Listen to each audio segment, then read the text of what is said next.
이제 초중고등학교의 여름방학과 함께 본격적으로 여름 휴가철에 접어들었습니다. 오늘 과학 논평에서는 과학기술 중심사회의 주역이 될 우리 학생들, 꿈나무들이 여름방학에 수학, 과학과 친해지는 방법을 알아보겠습니다. 한양대학교 과학기술정책학과 김상선 교수와 함께합니다. 어서 오십시오. 안녕하세요. 네, 이제 학생들 방학이 시작되면 알차게 보내면 길게 보낼 수 있고 또 어설프게 보내면 금방 지나갈 텐데 전문가들이 이 방학을 통해서 학생들이 과학 그리고 수학과 친해져야 된다 이렇게 얘기를 하는데 왜 그럴까요? 아시다시피 과학기술의 역할이 지금 어느 때보다도 중요해지고 있습니다. 종전에는 이제 신제품이라든가 공정 개선을 통해서 제조업 경쟁력 제고, 국가 경쟁력을 높이는 것이 주목적이었다면 최근에는 이제 편리하고 안전하고 풍요롭고 건강한 사회, 그 삶의 질을 향상을 위해서도 과학기술이 핵심이 되고 있습니다. 그뿐 아니라 이제 국가 안보라든가 위상은 물론 과학기술과 무관해 보이던 문화나 예술, 체육 이런 모든 분야가 발전하기 위해서는 과학기술이 없어서는 안 될 핵심 요소가 되고 있습니다. 심지어는 최근에 이제 각종 사회 문제 해결에도 과학기술 없이는 답을 찾기가 쉽지 않습니다. 한마디로 말씀드리면은 과학기술 중심 사회에 살고 있다 이렇게 말씀드릴 수 있습니다. 그럼 이제 과학기술 중심 사회의 주역인 우리 학생들이 국내는 물론이고 세계를 무대로 당당히 활동하기 위해서는 수학, 과학이 더 이상 선택이 아니라 이제 필수라고 생각을 합니다. 다시 말씀드리면은 과학기술자가 되고 싶은 학생뿐 아니라 법률가라든가 정치가라든가 뭐 사업가라든가 예술인, 체육인 어떤 분야에 진출하게 되더라도 수학, 과학에 대한 기본 소양이 필요하다는 의미입니다. 뭐 그런 말이 있잖아요. 피할 수 없으면 즐기라고. 그래서 지금까지 이제 평소에 수학, 과학을 어렵게 생각했던 학생들도 이번 그 방학이 수학, 과학과 친해질 수 있는 굉장히 좋은 기회가 될 것으로 생각을 하고 있습니다. 사실 방학에 워낙 놀고 싶잖아요. 이런 그렇죠. 방학에 수학, 과학과 친해지려면 어떻게 해야 될까요? 사실 이 수학, 과학과 친해지기가 방학 때만의 프로젝트는 아니죠. 평소에 수학, 과학과 친해지고 관심을 가지고 흥미를 유발해야 되는데 아시다시피 우리 학생들이 너무 바빠요. 기본적으로. 전체적으로 이제 정신적, 육체적으로 한참 건강하게 커야 될 그런 나이에 오로지 입시에만 매달려가지고 거기에 이제 너무 바빠요. 정신없이 바삐 보내야 되는 것이 참 안타까운 실정입니다.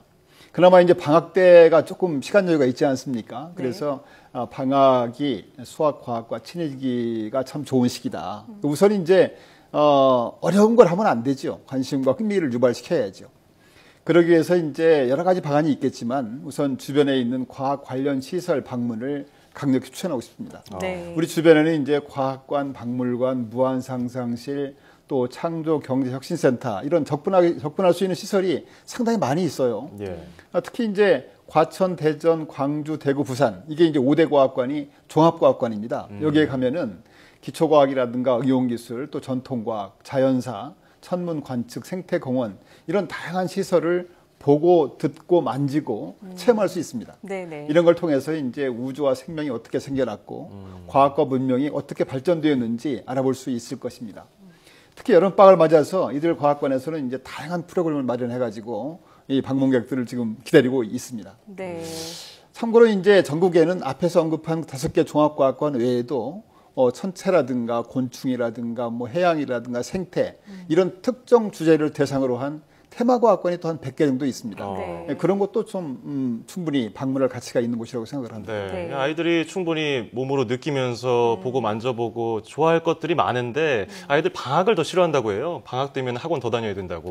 그렇죠. 그렇게 막 진이 빠진 듯이 얘기를 하던데 그럼 이번 주말에 부모님들이 우리 아이들 손잡고서 가볼 만한 행사 뭐가 있을까요? 많이 있는데요.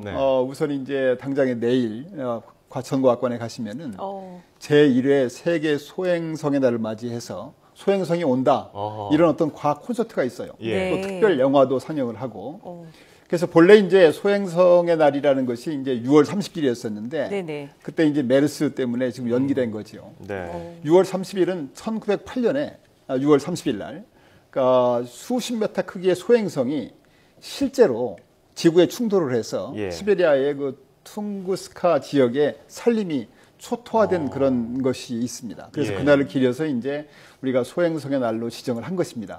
소행성 충돌이 더 이상 이제 먼 일이 아니라 실제로 현실적으로 문제라는 걸 직시하고 과학적인 관점에서 현명하게 대처하자는 취지입니다.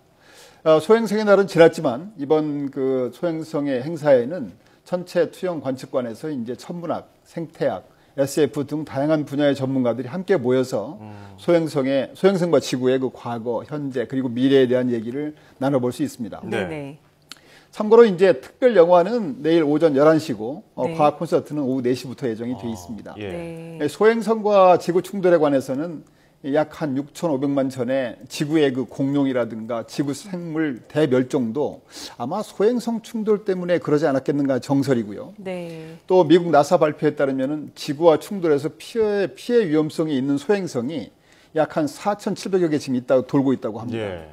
그래서 우리가 영화에도 왜 그 딥 임팩트라든가 아마겟돈 같은 영화가 있지 않습니까? 그런 것들이 그런 주제죠. 네네네. 그러니까 너무 또 그렇게 겁낼 건 아닌 것 같아요. 또 과학계에서 그 대비책을 만들어서 위험한 소행성을 사전에 분쇄시킨다든가 네. 궤도를 이제 바꿔준다든가 이런 대비를 하고 있기 때문에 너무 그렇게 걱정할 건 아닌 것 같습니다. 다행이네요. 네, 네. 이번 주말에 어떤 일을 해야 되나 아이들과 함께 계획 못 세우신 분들은 내일 과천과학관에 가면 11시, 4시 아주 풍성한 프로그램을 경험을 할 수 있겠네요. 그렇습니다. 네, 그리고 다음 주에는 이 과학 창조 한국대전 축전이 열린다고 하는데 어떤 행사입니까? 네, 큰 행사지요. 다음 이게 이번 28일부터 8월 2일까지 일산 킨텍스에서 대한민국 과학 창조 한국대전이 개최됩니다. 이번 축전은 이제 아시다시피 광복 70주년이기 때문에 지난 70년간 주요 과학기술 성과를 한 70전을 뽑아가지고 10년 단위로 이렇게 전시가 되어서 과학기술의 미래를 조망해보는 전시 체험 행사가 개최됩니다. 네. 국민 선호도 조사를 해보니까 그 70선 중에서도 국산차 폰이라든가 경부고속도로 또 통일벼, 남극 세종기지, 포항방사강 가속기, 한국형 표준 원전 설계, 또 초음속 고등훈련기, 나로 발사 이런 것들이 선호도가 높은 것으로 나타나고 있습니다. 예. 네. 불과 50년 만에 대단한 성과라고 생각이 됩니다. 그래서 이제 과거를 돌아보면서 또 새로운 미래를 그려볼 수 있는 좋은 기회라고 생각이 듭니다. 이번 축전에는 또한 그 초, 중고등학생이라든가 일반인들이 자신의 꿈과 끼, 창조적 마인드를 보여주는 실험의 장이 될 것으로 봅니다. 전국적으로 한 30만 명 정도의 학생과 학부모가 참석할 것으로 예상이 드는데 기회가 되면은 꼭 한번 참석해 보시기 바랍니다. 네, 굉장히 재밌을 것 같아요. 자, 앞으로 우리 학생들이 이 과학기술 사회의 주역으로 성공하려면은 우리 사회가 도와줘야 될 텐데 어떤 점들이 좀 노력해야 될까요? 저는 무엇보다도 정신적, 육체적인 건강, 뭐 당연한 얘기입니다만 예. 그게 제일 중요하지 않는가. 특히 아이들이 이제 너무 게임이라든가 공부에만 매달리다 보니까 육체적으로도 건강하지 못하는 면이 있거든요. 그래서 그런 데 시간을 많이 보낼 수 있도록 해야 되고 불필요한 시간을 낭비하지 않도록 글로벌 경쟁에 필요한 그런 역량을 키우는 데 중점을 도울 수 있도록 해야 되고요. 그 말 많고 탈 많은 사교육 문제도 입시 목적이 아니라 본인이 하고 싶은 분야라든가 글로벌 경쟁을 키우는 데 필요한 역량을 키우는 일이라면 전혀 문제가 안 될 것입니다. 마지막으로 이제 수학, 과학이 입시만을 위한 교육이 아닙니다. 언어라든가 읽기, 쓰기, 말하기처럼 미래 세대의 주역에게 필요한 기본 역량입니다. 그래서 우리 학생들이 이번 방학 기간 동안에 수학, 과학과 더 친해지는 기회가 되면 좋겠습니다. 네, 이 수학, 과학과 친해지기 위해서는 먼저 관심을 가지고 흥미를 높이는 것이 중요한 만큼 자녀를 둔 부모님들께서는 가족들이 함께 다양한 과학 행사나 관련 기관을 방문하는 계획을 세워보시면 좋겠습니다. 자, 지금까지 한양대학교 김상선 교수와 함께했습니다. 오늘 말씀 고맙습니다. 감사합니다.